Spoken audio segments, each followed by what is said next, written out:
Hey, what's up? It's Greg from Fisherman's Headquarters, and today is Friday, September 9th.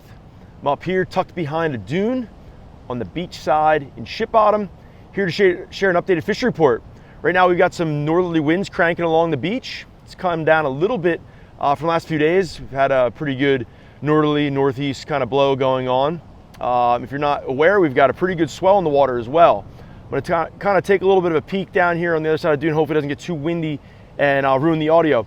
But right now we've got a solid swell in the water. It's in the 4 to 6 foot range, and that will be pumping on the beaches here for the next few days, right through the weekend, and it probably isn't going to fade out until Monday. At least that's what the forecasts are calling for. As you see, it's a sunny day, it's a beautiful day. Finally that rain is out, cleared out of the area. It seems like most of the water in the streets is more or less from the higher tide, because we got the full moon. Full moon is upon us. As you see behind me, there's big swell. Hopefully that glare isn't too bad. But that's from Earl and Danielle, two tropical systems that are in the Atlantic now. That's the kind of time frame that we're in. September is normally the time of year when we start seeing these bigger, powerful storms coming up. Saying it's a longer period ground swell. Like I mentioned, right now it's about 4 to 6 foot range. Fishing on the beach, on the surf, right now you're definitely going to be struggling to hold bottom if you're fishing bait.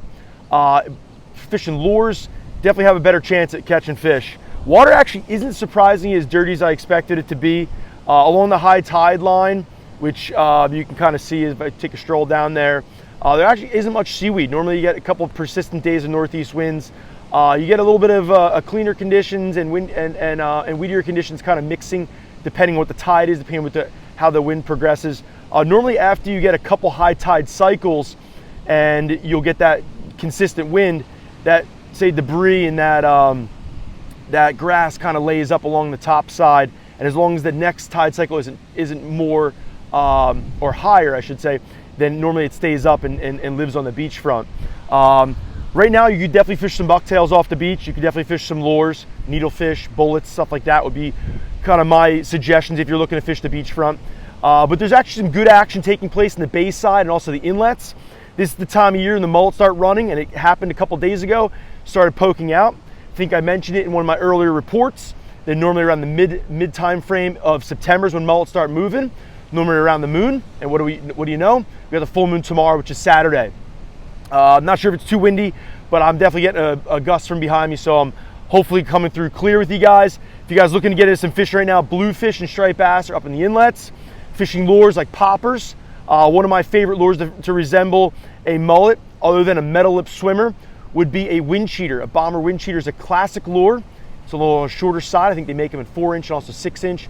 But a wind cheater has caught me a ton of striped bass over the years, and specifically fishing in the fall time. I did a blog about some top lures for fishing in the mullet run in the Jersey Shore, and you can check that out on fishinglbi.com. I think I posted that a couple years ago, but it's still very valid and accurate right now. Still fish the same lures I did for many years. Bucktail's one of them. A paddle tail, a storm shad, Panther Martin Vivif, which is discontinued. A lot of different shads out there. Kettle Creek's one of them. But basically you're looking for a 4-inch soft bait with a paddle tail. That's if you want to cast out and you want to get down and penetrate through the water column. Also, bucktail is going to accomplish those exact same requirements or demands. As far as a metal lip swimmer goes, you couldn't beat it. Metal lip swimmer and also a redfin are two great lures in the mullet run. They swim slow, they swim up on top. You can fish in tight to the rocks, you can fish in tight to the lip of the beach. If you're fishing along a rip or a jetty, they kind of hold and kind of stay in position there and don't kind of cruise out like, say, a bucktail kind of cruises through, slides through the water column. Those would be kind of my go-tos if you wanted to ask me for suggestions what you should be fishing right now and through the next couple weeks here.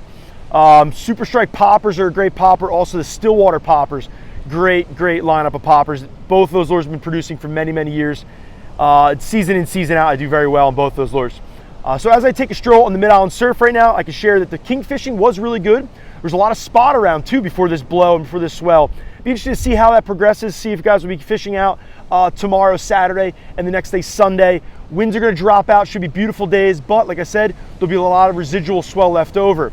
Fluke fishing is prime time right now. As far as getting out in the ocean, depending on what happens here with this swell, Saturday might be doable, Sunday might be doable as well. Outgoing tide, look out, those inlets will be gnarly. Outgoing tide, big easterly incoming ground swell. Normally that wind against tide or that swell against tide stands up, can double up in size. So 4 to 6 could potentially be double that. Just use that as warning if you're heading out the inlet. Proceed with caution. If you don't have a clue what you're doing, better to stay out of that area, stay in the bay. There's plenty of fluke in the bay. There's plenty of weak fish in the bay. Lots of different critters right now. Blow fishing should be good throughout the entire month of September. Weak fishing should be phenomenal through the entire month of September. Schoolie striped bass have been really, really good all summer long, and it should be phenomenal all of September into October and even November. The striped bass fall run is going to be upon us very soon. Right now we still have those residents here, and like I said, they've been active the last couple days with this churned up swell, with this northeast winds, and with all the abundance of bait. Get out there, do some fishing, gear up at Fisherman's Headquarters.